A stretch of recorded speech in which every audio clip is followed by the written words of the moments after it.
Assalamualaikum warahmatullahi wabarakatuh. Hai semuanya, perkenalkan nama saya Yora Claudia Melani dengan NIM 12210725526. Nah, di sini saya akan menjelaskan materi tentang litium. Sebelumnya, di sini teman-teman udah ada yang tahu belum apa itu litium? Nah, litium adalah elemen kimia dengan simbol Li dan nomor atomnya adalah 3.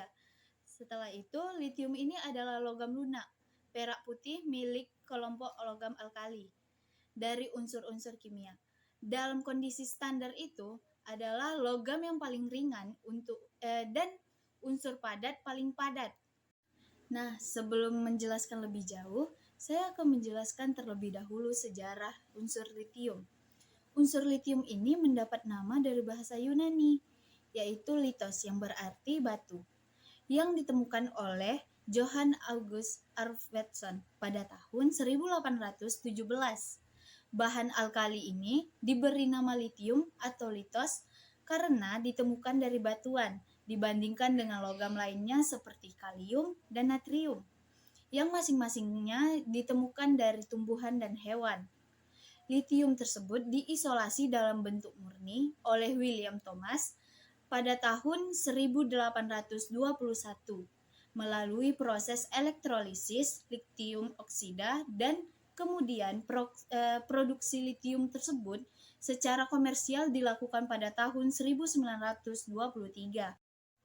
Nah, selanjutnya saya akan menjelaskan karakteristik unsur litium.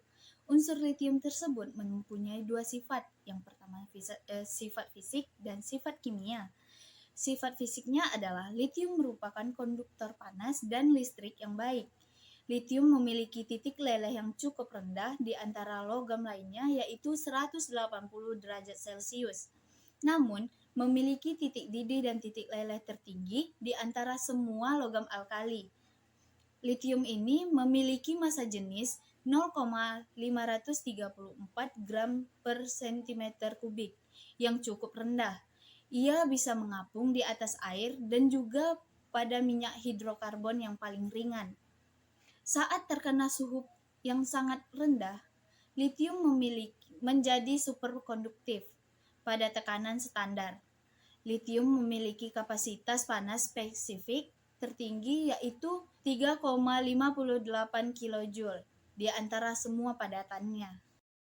Yang kedua adalah sifat kimianya. Nah, litium ini adalah logam reaktif. Litium tersebut adalah logam alkali dan sangat mudah terbakar.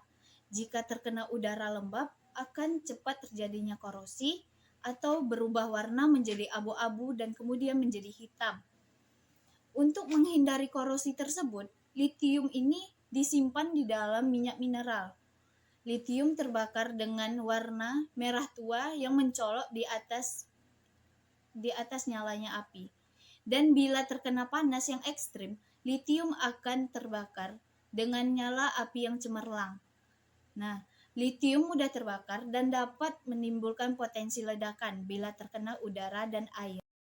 Nah, saya sekarang akan membuat reaksi pembuatan unsur litium. Litium peroksida dengan adanya kelembapan tidak hanya bereaksi dengan karbon dioksida untuk membentuk litium karbonat, tetapi litium ini juga bisa melepaskan oksigen dengan sebagai berikut. 2Li2O2 ditambah 2CO2 menghasilkan 2Li2CO3 ditambah O2. Selanjutnya, saya akan menjelaskan atau memberitahu beberapa manfaat dari unsur litium. Yang pertama, penggunaan litium terbesar adalah dalam produksi kaca dan keramik yang berkualitas tinggi. Yang kedua, litium ini banyak digunakan dalam produksi baterai litium ion yang dapat diisi ulang dan memiliki kepadatan energi yang tinggi. Selanjutnya, litium ini digunakan sebagai proses metalurgi. Litium klorida sangat higroskopis atau kemampuan menyerap kelembapan dari udara dan digunakan sebagai pengering aliran gas. Nah, selanjutnya litium aluminium hidrida juga dapat digunakan sebagai bahan bakar padat dan litium logam sebagai propelan roket. Selain dari manfaat yang tadi yang saya sebut, sekarang adanya bahaya untuk kesehatan kita. Litium adalah elemen reaktif dan korosif. Kontaknya dengan kulit dapat menyebabkan luka bakar dan lecet. Menghirup debu litium dapat menyebabkan iritasi pada hidung dan tenggorokan. Paparan litium dalam jangka panjang dapat menyebabkan kerusakan paru-paru.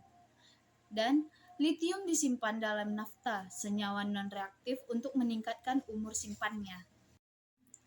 Selanjutnya adalah senyawaan dan manfaat unsur litium.